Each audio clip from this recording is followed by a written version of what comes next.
নমস্কার বন্ধুরা, তোমাদের সকলকে স্বাগত জানাই আমার চ্যানেলে। বন্ধুরা, আজকের ভিডিওতে কিন্তু রয়েছে কিছু ইউজফুল ট্রিক যেগুলো তোমরা পুরো দেখে নিও, যেগুলো তোমাদের খুবই কাজের হবে। তো ভিডিওটা যদি ভালো লাগে একখানা লাইক করে নিও, বন্ধুদের সঙ্গে শেয়ার করে দিও। আর নতুন বন্ধুদের কাছে অনুরোধ রইল আমার চ্যানেলটাকে সাবস্ক্রাইব করে নিও। তো আজকের প্রথম টিপসটা হলো বন্ধুরা, এইরকম ধরনের শপিং ব্যাগ নিয়ে। এইরকম ধরনের শপিং ব্যাগ আমাদের কাছে কিন্তু অনেক দেখবে শপিং করতে করতে জমা হয়ে যায়। তো তার মধ্যে দেখো আমি একখানা এখানে শপিং ব্যাগ নিয়েছি। এই শপিং ব্যাগটা খুব সুন্দর একখানা কাজে লাগিয়ে নেব। তো বন্ধুরা, তার জন্য দেখো শপিং ব্যাগটা এইভাবে কিন্তু নিচে থেকে ফোল্ড করে নিচ্ছি। এখানে আমি দুখানা ভাঁজ করে নিয়েছি। নিয়ে দেখো এখানে নিয়ে নেবো একখানা চক। আমি এখানে বাচ্চাদের ক্রেয়ন্স নিয়েছি, তোমরা চক অথবা ক্রেয়ন্স নিয়ে যেতে পারো। এবার এই ভাঁজের লাইন ধরে কিন্তু এইভাবে ক্রেয়ন্স দিয়ে লাইন করে নেব। এবারে দেখো সাইড থেকেও আমি সেমভাবেই কিন্তু এইভাবে ভাঁজ করে নিচ্ছি। ভাঁজ করে নিয়ে আমি লাইন করে নিচ্ছি, লাইন টেনে নিচ্ছি। তো তোমরা হয়তো মনে করছো আমি এই শপিং ব্যাগটা ভাঁজ করে এরম করে ক্রেয়ন্স দিয়ে কেন লাইন করছি। তো দেখো বন্ধুরা, এখানে নিয়ে নিয়েছি আমি সুই সুতো দিয়ে এইভাবে এবার যে লাইন টেনেছি না, সেই লাইন ধরে ধরে কিন্তু সুই সুতো দিয়ে সেলাই করে নেবো। তাতে কী হবে বন্ধুরা, তাহলে দেখবে একদমই কিন্তু স্ট্রেট সিধে সিধে লাইনে লাইনেই কিন্তু সুই সুতো দিয়ে সেলাইটা করা যাচ্ছে। আর লাইন না টেনে নিলে সুই সুতো দিয়ে সেলাই করতে কিন্তু অসুবিধা হবে, টেরা বেঁকা হয়ে যাবে। তো এরকম ধরনের শপিং ব্যাগ কিন্তু আমাদের কাছে অনেক জমা হয়ে যায়। জমা হয়ে যাওয়ার পরে আমরা কী করি, ডাস্টবিনে ফেলে দিয়ে থাকি। তার কারণ আমরা এর ইউজ সঠিক মতন আমরা জানি না, যার জন্য কিন্তু ডাস্টবিনে ফেলে দিই।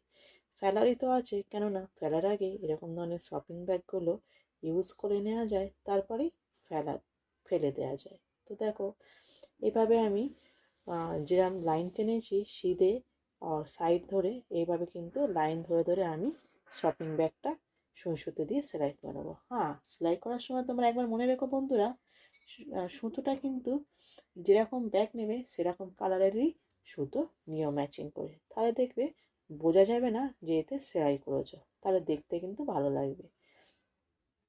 এবার দেখো আমার সেলাই আমার সম্পূর্ণ আমার করে নিয়েছি। সম্পূর্ণ সেলাইটা হয়ে যাওয়ার পরে এবারে আমি ব্যাগটা দেখো, এবারে আমি এর ব্যাক সাইডটা নেবো। যে সাইডটা আমি লাইন টেনেছি সেই সাইডটা কিন্তু আমি নেবো না, তার ব্যাক সাইডটা এইভাবে ঘুরিয়ে নেব। নিয়ে দেখো এখানে নিয়ে নিয়েছি একখানা আমি কাঁচি। কাঁচি দিয়ে দেখো এবারে এর ব্যাগটা যেটা আমি সেলাই করেছি, ব্যাগের সামনের যে সাইডটা রয়েছে সামন থেকে কিন্তু ব্যাগের যে কাপড়টা রয়েছে এই কাপড় কিন্তু আমি কেটে নেবো। পিছন সাইডটা কিন্তু কাটবো না। সামনের দিকটা একটু হাত দিয়ে উঁচু করে নেবো আঙুল দিয়ে, নিয়ে একটুখানি কাট মেরে তারপরে এবার কাঁচি দিয়ে খুব সহজেই লাইন লাইন করে কেটে নেবো। তো যেহেতু বন্ধুরা সেম লাইন সাইডটা তোমাদের যদি অসুবিধা হয় তাহলে লাইন সাইডটা ধরে কিন্তু তোমরা কাটিং করো। তো আমি লাইন সাইডটা নিয়ে নিই বলে তোমাদের হয়তো বুঝতে একটু অসুবিধা হবে। তা তোমরা যে ক্রেয়ন্স দিয়ে যে লাইনটা করবে সেই লাইনের নিচে থেকে কিন্তু চাকু দিয়ে অথবা কাঁচি দিয়ে কেটে নিও। তো দেখো এইভাবে আমি কেটে নিচ্ছি। নেওয়ার পরে দেখো আমার অর্গানাইজারটা রেডি। তো চলো এই অর্গানাইজারটা কোথায় ব্যবহার করতে হবে দেখে নেওয়া যাক। তো দেখো এই অর্গানাইজারটা বাথরুমের দেয়ালে এইভাবে টাঙিয়ে নেব। নিলে দেখো এতে কিন্তু আমাদের বাথরুমের যে ফেস ওয়াশ, তেল, টুথপেস্ট, ব্রাশ যেগুলো আমাদের রাখার অসুবিধা হয়, এই যে পকেটগুলো আমি বানিয়েছি এই ব্যাগের, এই পকেটে কিন্তু এইভাবে ঢুকিয়ে দেবো। তাতে দেখো একখানা খুব সুন্দর অর্গানাইজার তৈরি হয়ে গিয়েছে, যেটা বাথরুমের সমস্ত জিনিস কিন্তু এই একটা ব্যাগের ভিতরেই এসে যাবে। তো আশা করছি ভালো লাগলো। যদি ভালো লাগে লাইক করো, বন্ধুদের সঙ্গে শেয়ার করো। আর তোমরা কোথা থেকে কি আমার ভিডিওটা দেখছো একবারে কিন্তু অন্তত কমেন্ট বক্সে জানিও তোমাদের জায়গার নামটা। পরবর্তী টিপসটা হলো বন্ধুরা, যখনই দেখবে আমরা শপ থেকে কেক কিনে নিয়ে এসে থাকি, কেকের সঙ্গে কিন্তু কেকটা এই রকম ধরনের ট্রেতে এসে থাকে। তো এরকম ধরনের কেকের ট্রেটা কিন্তু খুবই কাজে। আমরা অনেকেই কিন্তু জানি না এটা অনেক কাজে লাগিয়ে নেওয়া যায়। তো না জানার কারণে কিন্তু এটা আমরা ডাস্টবিনে ফেলে দিই। তো এর এর উপরের যে প্লাস্টিকটা লাগানো আছে আমি কাঁচি দিয়ে কেটে প্রথমে সাইডে করে দিচ্ছি। তো দেখো এর থেকে কিন্তু খুব সুন্দর একখানা চৌকোন সাইজের কার্ডবোর্ড বের হয়েছে। তো এই কার্ডবোর্ডটা আমি একখানা সুন্দর কাজে লাগিয়ে নেব।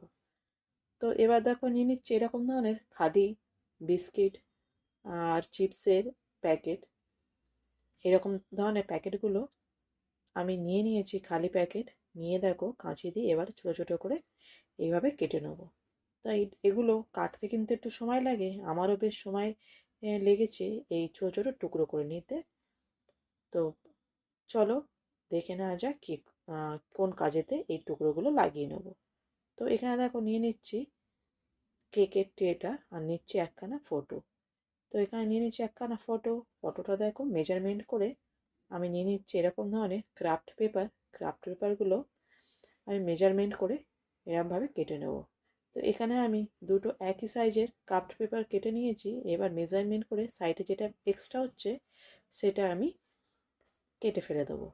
এবারে দেখো আমি ক্রাফট পেপারগুলো সেমই 3টে কালারের সেম সাইজের দুখানা কেটেছি, আর একটা কিন্তু পাতলা একটু কেটে নিয়েছি।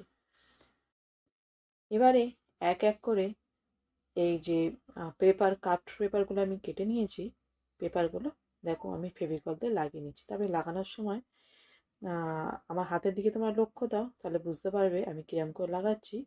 মধ্যেখানে কিন্তু আমি ফেভিকল লাগাবো না, সাইডে সাইডে লাগিয়ে নেব, নিয়ে ক্রাফট পেপারগুলো লাগিয়ে নেব। তো এবার ক্রাফট পেপার লাগানোর পরে একটু শুকিয়ে নেব, নেওয়ার পরে ক্রাফট পেপারের উপরে এবার ফেভিকল লাগিয়ে নেব। নিয়ে যে প্লাস্টিক খালি বিস্কিট চিপসের প্লাস্টিকগুলো কেটে আমি ছোটো ছোটো টুকরো করে নিয়েছিলাম, এবার এই টুকরোগুলো ফেভিকলের ওপরে ক্রাফট পেপারের ওপরে এইভাবে কিন্তু লাগিয়ে নেব। এবার এইভাবে ক্রাফট পেপারের 3টে সাইডের যে ক্রাফট পেপার রয়েছে 3টে ক্রাফট পেপারের উপরেই কিন্তু এই টুকরোগুলো লাগিয়ে নেব। নেওয়ার পরে এটা একটু শুকিয়ে নেব, নিয়ে দেখো এখানে নিচ্ছি অন্য আরেক কালারের ক্রাফট পেপার। এবার মেজারমেন্ট করে আমি কেটে নেব। তো এখানে আমি পিঙ্ক কালারের নিয়েছি। তো তোমরা কিন্তু তোমাদের কাছে যেরকম ধরনের কালার থাকে সেরকম কালার বুঝেই তোমরা নিও। তো এবার দেখো নেওয়ার পরে আমি এখানে নিচ্ছি আরেকখানা রেড কালারের ছোটো ক্রাফট পেপার। এইভাবে কিন্তু আমি ভাঁজ করে ফুল বানিয়ে নেব। তো এখানে আমি 2 রকম কালারের ফুল বানিয়ে নিচ্ছি। ফুল দুটো ফেভিকল লাগিয়ে এবারে পিঙ্ক কালারের যে ক্রাফট পেপার আছে ওর উপরে আমি লাগিয়ে নিচ্ছি, আর এর উপরে লাগিয়ে দিচ্ছি একখানা টিপ, তাহলে বেশ দেখতে ভালো লাগবে। এবারে এই যে পিঙ্ক কালারের ক্রাফট পেপারটা আছে এর উপরে কিন্তু ফেভিকল লাগিয়ে যে টুকরো টুকরো করেছিলাম খালি প্যাকেটের, তো এগুলো কিন্তু প্যাকেটের টুকরোগুলো লাগিয়ে নেব। নেওয়ার পরে দেখো খুব সুন্দর একখানা কিন্তু ফটো ফ্রেম বানিয়ে ফেলেছি একদমই জিরো কস্টে। তো এইভাবে কিন্তু বাড়িতে সুন্দর হাতের কাজ বানিয়ে নেওয়া যায়। তো এবার দেখো ফটোটা আমি ঢুকিয়ে তোমাদেরকে দেখাচ্ছি, কত সুন্দর একখানা কিন্তু ফটো ফ্রেম তৈরি হয়ে গিয়েছে। যেগুলো আমরা কাজের নয় বলে ফেলে দিয়ে থাকি, এরকম ধরনের অপ্রয়োজনীয় যে জিনিসগুলো বলে মনে করে আমরা ডাস্টবিনে ফেলে দিয়ে থাকি, এরকম ধরনের জিনিস দিয়ে কিন্তু সুন্দর সুন্দর ঘরের হাতের কাজ বানিয়ে নেওয়া যায়। পরবর্তী টিপসটা বন্ধুরা এখানে নিয়ে নিচে দেখো আমি নিউজ পেপার। তো নিউজ পেপার আমি ছোটো ছোটো করে পিসেস করে কেটে নেবো। এখানে আমি 30 থেকে 40টা পিস করে নেবো। এই জায়গায় কিন্তু তোমরা বাচ্চাদের যে খাতার পেজ বেঁচে থাকে সেই খাতার পেজও কিন্তু এইভাবে কাটিং করে নিতে পারো। তো দেখো এখানে আমি নিয়ে নিচ্ছি তার সঙ্গে একটু বাটিতে হ্যান্ড ওয়াশ নিয়ে নিয়েছি। তো হ্যান্ড ওয়াশ আমি বাটিতে ঢেলে নিয়েছি অল্প একটু। এবার নিয়েছি দেখো এরকম ধরনের কালার লাগানো ব্রাশ। তো এবারে এই যে টুকরো করে নিয়েছি নিউজ পেপারগুলো, এই নিউজ পেপারের উপরে হ্যান্ড ওয়াশ লাগিয়ে নেব। তো প্রথমে আমি এক সাইডে লাগাচ্ছি। তো এক সাইড লাগানোর পরে তোমরা কিন্তু চাইলে অপর যে তার পিছনের সাইডটা রয়েছে পিছনের সাইডেও কিন্তু তোমরা হ্যান্ড ওয়াশটা লাগিয়ে নিতে পারো। তো এইভাবে লাগানোর পরে কিন্তু এগুলো একটু শুকিয়ে নিতে লাগে কম করে 1 থেকে 1.5 ঘন্টা কিন্তু একটু শুকতে লাগে। চাইলে তোমরা রোদ্দুরে দিয়েও শুকিয়ে নিতে পারো অথবা পাখার নিচে দিয়ে দিতে পারো, তাহলে দেখবে শুকিয়ে যাবে তাড়াতাড়ি। এখানে কিন্তু অল্প একটু হ্যান্ড ওয়াশে কিন্তু কম করে 30 থেকে 40টা এরকম ধরনের ছোটো ছোটো পিস করা নিউজ পেপার কিন্তু দেখবে লাগিয়ে হয়ে যায়। বেশি কিন্তু লাগে না, অল্প একটু হ্যান্ড ওয়াশ লাগে। তো তোমরা হয়তো মনে করছো আমি এটা কি বানাচ্ছি। তো বন্ধুরা, এটা কিন্তু আমি বানিয়ে তৈরি করেছি, দেখো, পেপার সোপ।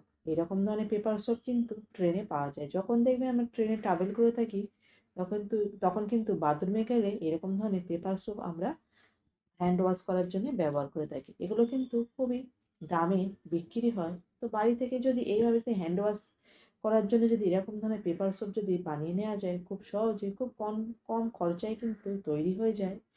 আর এছাড়া কিন্তু অনেক সময় দেখবে কি হয় যে আমরা বাচ্চাদেরকে লাঞ্চ খাওয়ার আগে হ্যান্ড ওয়াশ করার জন্য কিন্তু হ্যান্ড ওয়াশটা ওদের দিয়ে থাকি। এইভাবে যদি পেপার সোপ বানিয়ে দাও, তাহলে দেখবে হ্যান্ড ওয়াশটা দিতে লাগছে না।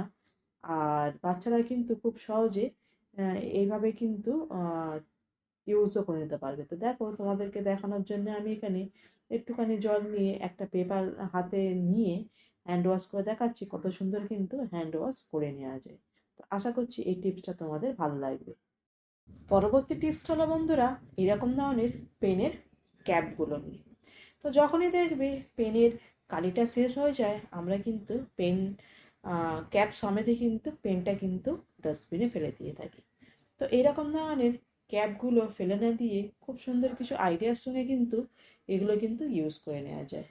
তো তার জন্য দেখো আমি এখানে এরকম ধরনের পেনের চারখানা একই কালারের একই ধরনের ক্যাপ নিয়েছি, যাতে দেখতে ভালো লাগবে।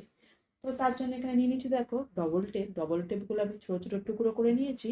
আমি আগে থাকতে কিন্তু ডবল টেপের কাগজটা আমি খুলে ফেলে দিয়েছি। দিয়ে এই ডবল টেপগুলো পেনের যে ক্যাপ রয়েছে ক্যাপের ব্যাক সাইডে কিন্তু লাগিয়ে নিচ্ছি। লাগিয়ে নিয়ে দেখো, এবারে আমি লাগিয়ে নিচ্ছি। লাগানোর পরে এই 4টে ক্যাপ এবারে আমি এইভাবে কিন্তু লাগিয়ে নেব। তো লাগিয়ে দেখো খুব সুন্দর কিন্তু কি অর্গানাইজার তৈরি হয়ে গেছে। তো এরকম ধরনের পেনের যে ক্যাপগুলো আছে ফেলে না দিয়ে কি অর্গানাইজার হিসাবে কিন্তু ব্যবহার করে নেওয়া যায়। তো এবার দেখো আমি এতে আহ, চাবি রেখে দিচ্ছি। এছাড়া কিন্তু আই কার্ডও কিন্তু এভাবে কিন্তু টাঙিয়ে রেখে দেওয়া যায়। তো বন্ধুরা, এরকম ধরনের বেকার বলে যে জিনিসগুলো আমরা ফেলে দিয়ে থাকি, এরকম ধরনের বেকার জিনিসগুলো কিন্তু এইভাবে কাজে লাগিয়ে নেওয়া যায়। তোমরা কি কোনোদিন ভাবতে পেরেছো? তো আশা করছি এই টিপসটা তোমাদের ভালো লাগবে এবং কাজেরও হবে।